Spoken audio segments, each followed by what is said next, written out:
Olá, amigos e irmãos, que a graça e a paz do Senhor Jesus esteja com cada um de nós. Estamos juntos iniciando uma nova semana de estudo. Somos agradecidos a Deus por este dia que Ele está nos concedendo, por este momento que temos para estudar a Sua Palavra. Agradecemos a todos vocês, amigos e irmãos, onde quer que se encontram e que estudam a Bíblia conosco diariamente. E também agradecemos a todos vocês que compartilham esses estudos com outras pessoas, outros grupos.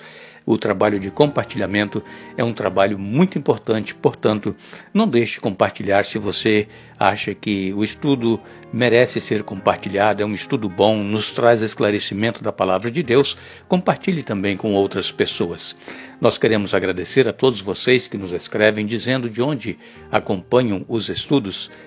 Mandamos aqui um alô especial para Josi Santos, de Itabuna, na Bahia, e ela pede que oremos por ela, ela quer voltar aos pés do Senhor. Também Daniel Júnior, de Belo Horizonte, Alexandro Santos, de São Cristóvão, em Sergipe, pede também que oremos por sua vida espiritual. Maria Quintino, de Buritis, em Rondônia, Laucrigel e família, de Nova Mamoré, em Rondônia, José Soares, de Palhoça, em Santa Catarina, e ele está mandando aqui um abraço para a irmã Salete, lá de Alfredo Wagner, em Santa Catarina. Também Maria Nochelle Donazan, de Piracicaba, em São Paulo, e todos os demais que nos escrevem, nós mandaremos alô para vocês. Nós iremos orar. Querido Deus e Pai que estás nos céus, estamos agradecidos por nos conceder mais um dia de vida. Estamos agradecidos porque nos dás a oportunidade de estudarmos a Tua Palavra mais uma vez e pedimos, ó Deus, a unção do Teu Espírito Santo para cada um de nós, que possamos ter a mente aberta para o entendimento e que possamos colocar em prática os ensinamentos que nós aprendemos em Tua Palavra. Pedimos que abençoes a todos os nossos amigos e irmãos, onde quer que se encontram, em especial aqueles que pedem orações. Tu sabes muito bem as necessidades e os problemas que cada um enfrenta, faça, pois, a Tua vontade e não a nossa. Pedimos que perdoe os nossos pecados em nome de Jesus. Amém. Esta semana nós estaremos estudando o capítulo 7 do profeta Daniel.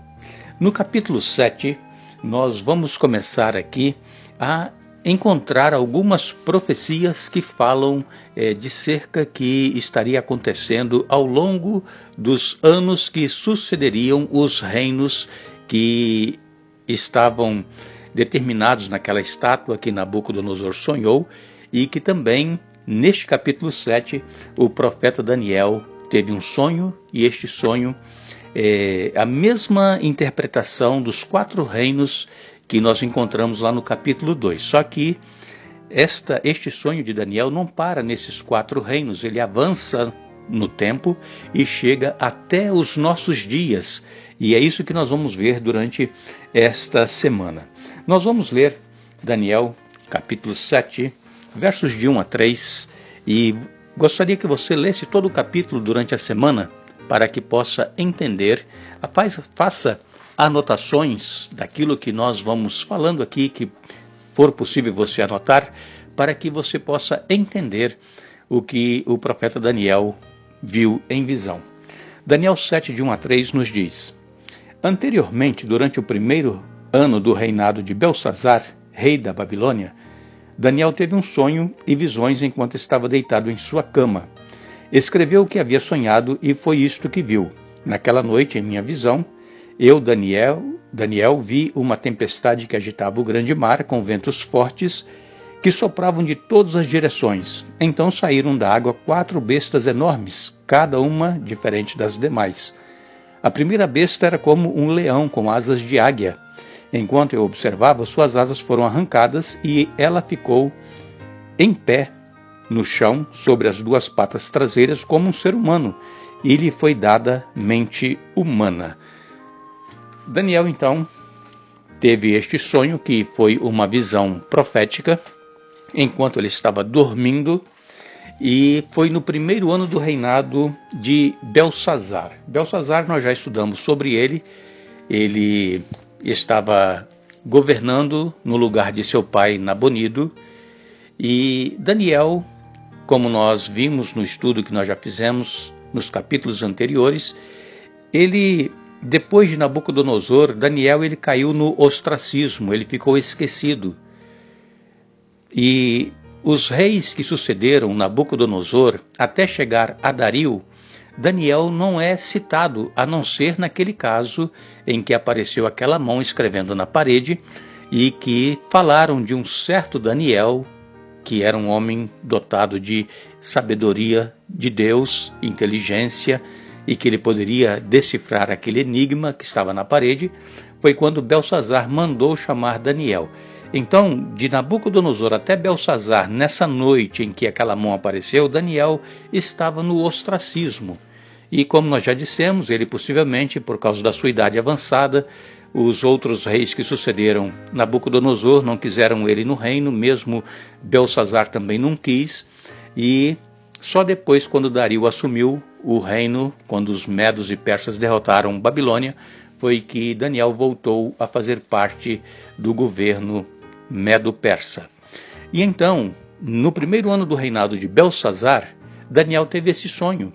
E interessante que ele estava olhando, diz aqui a palavra de Deus, durante a minha visão da noite, e eis que os 4 ventos do céu agitavam o grande mar. 4 animais grandes, diferentes um dos outros, subiram do mar. Algumas versões, como eu li agora há pouco, nova versão transformadora, fala de besta. Quando nós falamos em besta, significa poder, significa força, significa um reino, um domínio. Então, quando falarmos a palavra besta, você vai entender que é um poder, um reino, um domínio.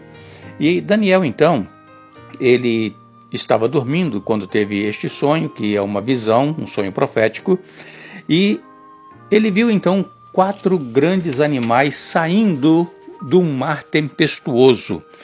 Em profecia, irmãos, quando nós falamos em mar, em águas, significa povos. E neste caso aqui, o mar, ele estava agitado, o grande mar estava agitado. O que isto significa? Significa que o mar, os povos estavam em guerras, estavam em conflitos. E foi destes conflitos que saíram esses 4 animais, um de cada vez. E então, os ventos, aqui, 4 ventos, que significam os 4 pontos cardeais da Terra, norte, sul, leste, oeste. Era um movimento de conflitos universal, por todas as partes do mundo habitado naquela época. Então, o primeiro animal que Daniel viu foi um leão, tinha asas como de águia, e então essas asas foram arrancadas e ele foi levantado sobre os seus 2 pés, as suas 2 patas traseiras, e ficou em pé como um homem. Então, neste caso aqui, este leão simboliza Babilônia. Por quê? Porque no reino de Babilônia havia muitos leões que representavam os babilônios.